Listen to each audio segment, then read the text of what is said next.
मस्जिद from Guru Harkrishan senior secondary public school Rai Singh Nagar class 9। हम लोग काव्य खंड में से जो लेसन है हमारा कैदी और कोकिला 12 नंबर लेसन ये हम पढ़ रहे हैं और इसकी व्याख्या कर रहे हैं। तो इसी को हम लोग आगे पढ़ते हैं। क्या देख न सकती जंजीरों का गहना हथकड़ियाँ क्यों, यह ब्रिटिश राज का गहना कोल्लू का है चरक चूँ, जीवन की तान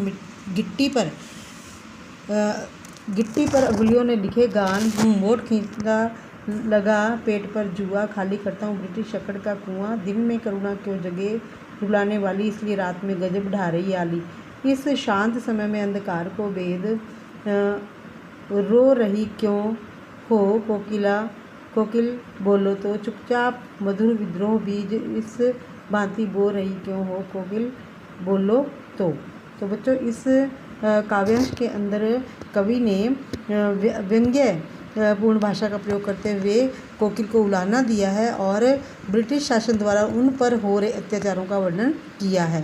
तो कवि कहता है कि क्या देख न सकती जंजीरों का कहना, कि हे कोयल क्या तुम हमारे ऊपर जो ये जंजीरें पहनी हुई हैं, हमने जो ये बेड़ियाँ पहनी हुई हैं इनमें हमें जकड़ रखा है, तुम हमें इन जंजीरों में देख नहीं सकती।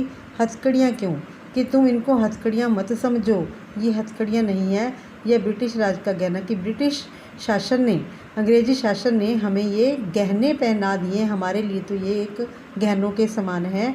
कोल्लू का चरक चूँ जीवन की तान, कि अब इस काल कोठरी में रहकर हम लोग कोल्लू की तरह दिन भर जो है चलते हैं, काम करते हैं और हमारे इसकी जो आवाज़ है चरक चूँ, यही हमारे जीवन की तान, हमारे जीवन का संगीत बन गया है।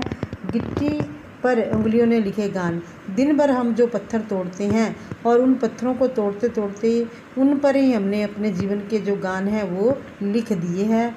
हूँ मोट खींचता लगा पेट पर जुआ, और हम लोग जो इस ब्रिटिश शासन में इस जेल के अंदर जो कुआं है, पानी खींचने का जो कुआं है, उसको अपने पेट पर बांधकर जो है पानी निकालते हैं और इस प्रकार से खाली करता हूँ ब्रिटिश शक्कर का कुआं, और इस कुएं से पानी निकाल करके इन नलकूपों को खाली करते हैं।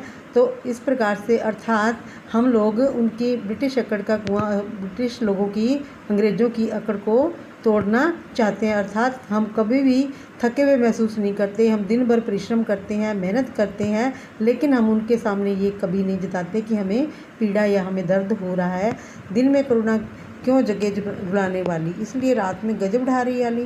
तो इसलिए हे कोयल तुम मुझे बताओ कि दिन में तुम हमारे द्वारा किए हुए संघर्षों और उनकी पीड़ा को देख नहीं पाती, हमारे शरीर पर जो घाव हो गए हैं उनको जो रुलाने वाला है हमारे शरीर की स्थिति हो जाती है उसको तुम देख नहीं पाती। इसीलिए हे कोयल क्या तुम रात में आकर के ये जो अपना मधुर गान अर्थात जो संदेश लेकर आई हो ये तुम हमें सुनाना चाहती हो, इसलिए तुम रात में आई हो। इस शांत समय में अंधकार को भेद रो रही क्यों हो। तो हे कोयल तुम बताओ कि इस रात्रि में, ये जो शांत रात्रि है जिसमें कि अंग्रेज़ लोग हम पर अत्याचार नहीं कर सकते और हम जो है उन दिन में दिए हुए घावों की पीड़ा को सहते हुए इस अंधकार को भेजते हुए हम चुपचाप जो है बैठे हुए हैं, तो तुम इस समय में आकर के हमारे इन घावों पर मरहम लगाना चाहती हो। कोकिल बोलो तो, हे कोयल तुम हमें बताओ क्या तुम इसीलिए रात्रि में आई हो, तुम हमारे दर्दों को महसूस कर रही हो, अनुभव कर रही हो हमारी पीड़ा को, चुपचाप मधुर विद्रोह बीज इस भांति बो रही क्यों हो। कोकिल बोलो तो, हे कोयल तुम बताओ कि तुम हमारे पास आकर के अपना ये मधुर गान सुना करके तो हमारे अंदर विद्रोह के अग्नि को और ज़्यादा भड़का रही हो, तो उसका क्या कारण है। हे कोयल तुम मुझे अपने मुख से बताओ। बच्चों अब हमने ये काव्यांश जो है इसको पढ़ा है और इसके जो है शब्द आपने व्याख्या इसकी देखी है। अब आगे इसके प्रश्नोत्तर हम करते हैं। हथकड़ियों को गहना क्यों कहा गया है, इसके आपने आंसर बताने हैं खुद ने ही। कैदी के रूप में कोयल कवि को जेल में क्या क्या काम करने पड़ रहे हैं, कोयल रात में क्यों रो रही है, कोयल का स्वर कवि को किसके समान लग रहा है, और अनुप्रास अलंकार के 2 उदाहरण आपने देने हैं। अनुप्रास अलंकार जैसा कि हमने पहले पढ़ा था, आपको पता है कि एक ही वर्ण की जब आवृत्ति एक से अधिक बार होती है, 2 बार, 3 बार, 4 बार, तो वहाँ पर अनुप्रास अलंकार होता है। जैसे क आ जाना या अ या कोई भी वर्ण हो सकता है या कोई भी स्वर हो सकता है, तो वहाँ पे अनुप्रास अलंकार होता है। तो आपने इन प्रश्नों के उत्तर देने हैं और सेल्फ रूप से ये करने हैं। तो जय हिंद।